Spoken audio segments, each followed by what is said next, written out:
I'm Bill Ragan with the Roofing Channel, and welcome to Roofing Quick Tips, where we answer your roofing questions in less than 60 seconds.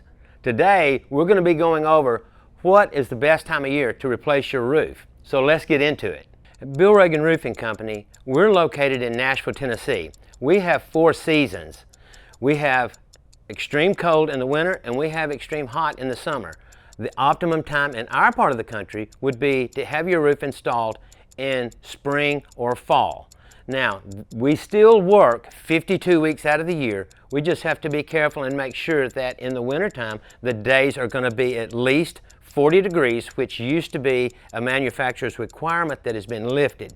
When the temperatures get extremely warm, you just have to be a little more careful with the traffic on the roof of the areas that have just been installed.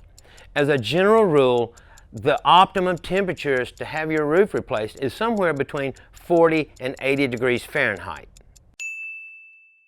It really doesn't matter what time of the year to get your roof replaced if you don't hire a good roofing contractor. To learn more about that, click on our link below to go to our video on how to hire a good roofing contractor. I'm Bill Ragan with the Roofing Channel, and remember, like and subscribe for more videos like this. Thank you for watching, and we'll see you on the next one.